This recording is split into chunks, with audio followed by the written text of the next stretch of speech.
And I've often thought about this, and I think the one thing you can't avoid that comes down to is there is some kind of intrinsic feeling that remains, that whereas the Nazi regime gets it wrong for horrible and the worst possible reasons, somehow every single time that the communists had control of a country and turned it into dust, it was somehow the product of good intention. Yeah, well, there's a universalism about the communist ethos that definitely isn't there on the Nazi side, because the Nazi claim is, this is for us and definitely not for you. And so the exclusionary principle is built right into the beginning, where right at the beginning. Whereas on the communist side, at least in principle, if not in reality,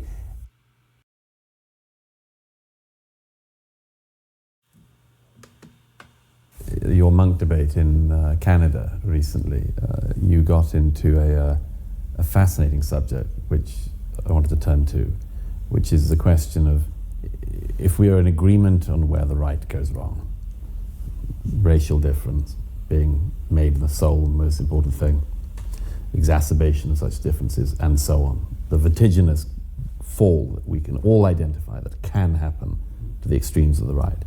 If we identify that, you, I think, quite rightly said to your debate opponents there, where is it that the left goes wrong? And rather like your conversation with the panel on Bill Maher about Trump voters, absolutely nobody was able to even understand what you were starting to get at, and nobody picked you up on it. So I wanted that was a question that just went nowhere. Just evaporated. And it seems to me that, and obviously we're speaking in London, we've had massive changes on the political left in this country in the last 2 years. This question of where the left goes wrong seems to me a crucial question. Absolutely vital. It's absolutely crucial. Yeah, and it's a question that intellectuals in particular, I would say, are at terrible fault for not addressing over the last virtually 100 years. Because the intellectuals, roughly speaking, have been complicit in failure to define the excesses of the left. Why is that? Well, I think it's partly because intellectuals tend to be left-leaning. So the best predictor for leaning left is a trait called openness, which is associated to some degree with cognitive ability, but more importantly with creativity.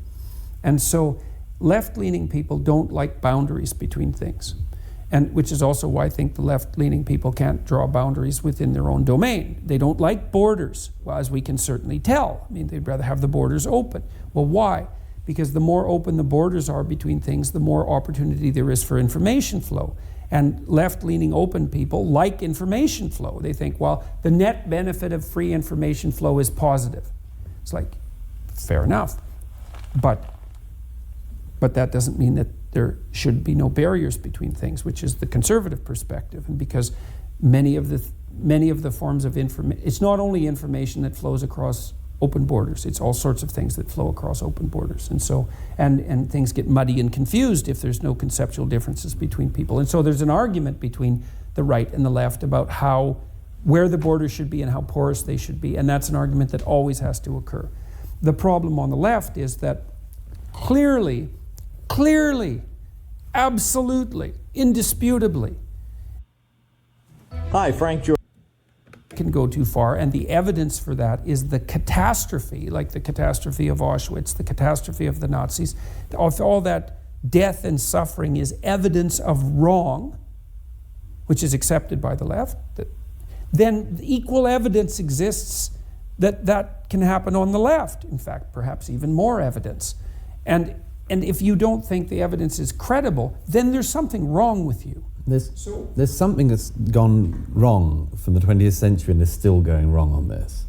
I think I've said to you before that there seems to be this presumption still, if this is a political center, that if you take one step to the political right, say by wanting to have lower taxes, that makes you right-wing. And beyond that, it's just a vertiginous hurtle down to Nazism. It's lower taxes, alt-right Nazism. Yeah. And on the left of the spectrum, it's possible to step left, be on the left, run left, keep running, and the end of the running never includes the gulag. Never. Not in the education systems either. No one knows about it.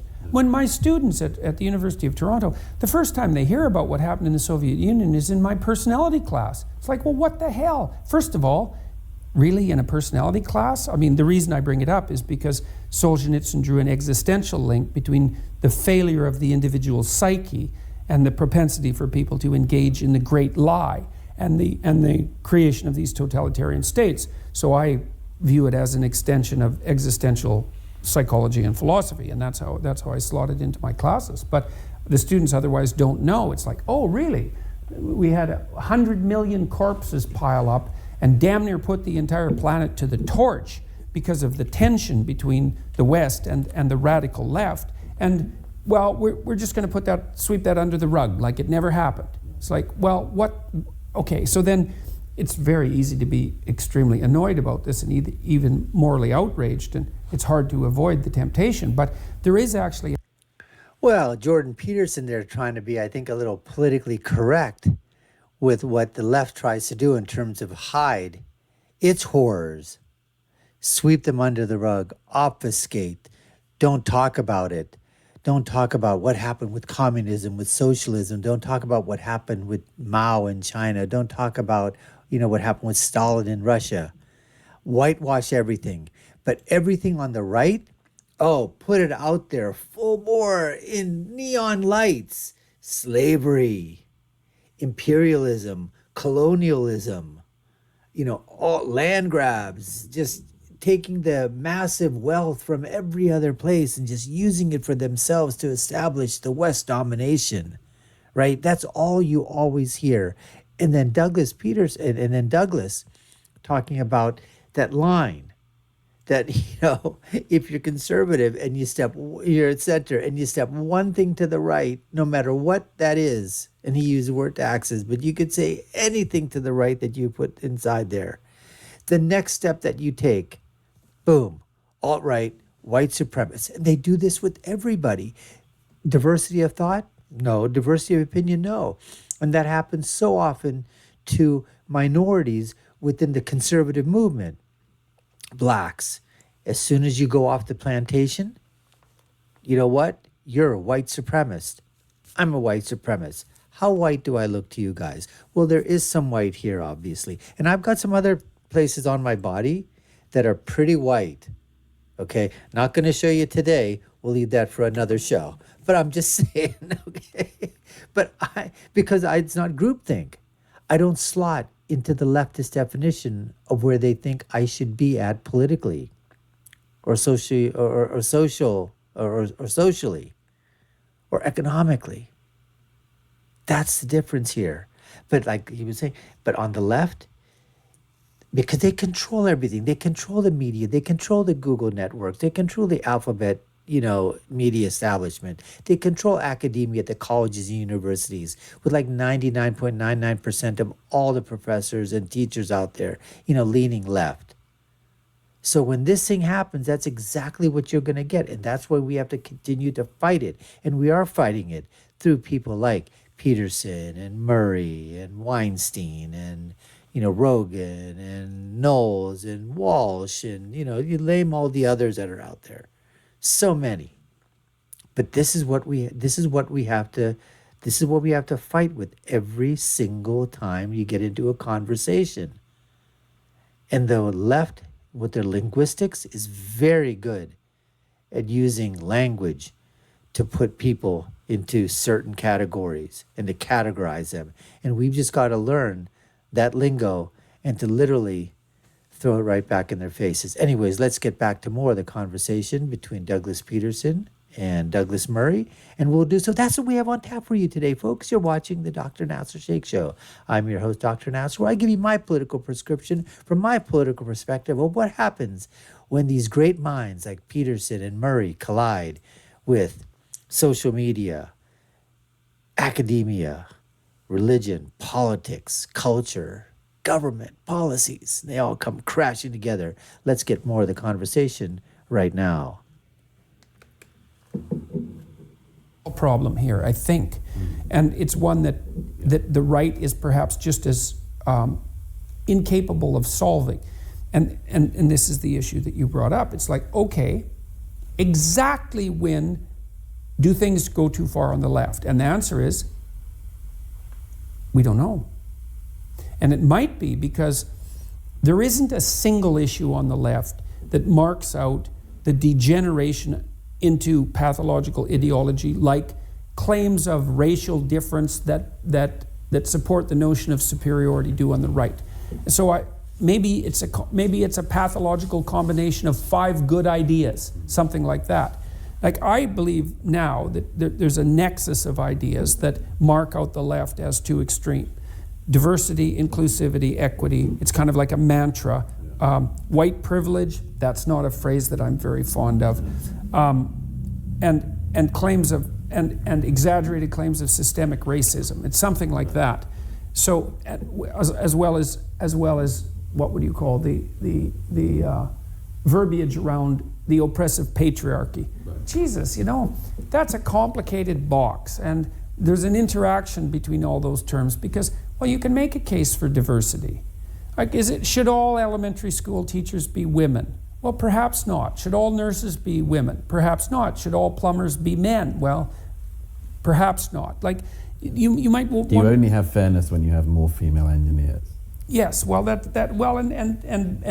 to what if we're going to have a society where men and women are competing on a roughly equal basis? Do we want a situation where all the engineers are men? Perhaps not. And I mean, I don't know the answer to these questions because because choice matters. So each of these individual leftist propositions has a domain of reasonableness about it. And then it goes too far. And then the aggregation of them also goes too far, but we can't tell when. And what makes it harder, it seems to me, is the issue of motive. That, the late Robert Conquest, as you know, one of the great historians of the nightmare that happened in Russia in the 20th century, was once asked late in life about this issue of the intrinsic evil of the 2 totalitarianisms of the 20th century. And I remember even Conquest found it hard to put his finger on it, but said, in some way the Nazis do seem worse. Yeah. And I've often thought about this, and I think the one thing you can't avoid that comes down to is there is some kind of intrinsic feeling that remains, that whereas the Nazi regime gets it wrong for horrible and the worst possible reasons, somehow every single time that the communists had control of a country and turned it into dust, it was somehow the product of good intention. Yeah, well, there's a universalism about the communist ethos that definitely isn't there on the Nazi side, because the Nazi claim is, this is for us and definitely not for you. And so the exclusionary principle is built right into the beginning, right at the beginning. Whereas on the communist side, at least in principle, if not in reality, the coming utopia was for everyone. And there was the song of the brotherhood of man, and the idea that people could be included regardless of their origin. So that seems like part of it, is that there's an evil built into the principle itself that the Nazis that ran with, that is absent with the communists. But the truth of the matter is, to some degree, that it didn't matter because the tally of bodies was equivalent on both sides of the equation. And so even if there's the lack of a certain toxic principle at the outset of the communist doctrine, it doesn't make it one whit less catastrophic. And it might even be worse in some sense because you can't put your finger on it. Now, my sense is that a line crossed on the left is equality of outcome. And it's part of the identity politics pathology. There's something wrong with, first of all, there's something wrong with construing the world as if your group identity is paramount. That's bad. That's a non-starter. Now, it's not so easy to exactly say why. Funnily enough, of course, that is being pushed. Wow. Just great conversation. Just unbelievably profound statements being made. And the thing that I latched onto was this fact that Nazism, communism, socialism, Nazism, killed 6 million Jews plus, who knows how many other ethnic, peoples. But somehow, as Douglas Murray sort of pointed out, that seems to be worse because it was Nazism. And that even though communism and socialism killed over 100 million people in the last 100 years, and that anywhere that communism or socialism has been tried, it's literally brought those nation states, those civilizations, and just absolutely obliterated them. Still, it sort of gets a pass by the left. Why? Because it wanted to do good. Communism and socialism were supposed to equalize it for everybody. It was the nirvana of society, something that you attain. So like where religious people say you're trying to attain heaven. Well, what is that? Well, it's described in the various scriptures, and other people will describe it for you.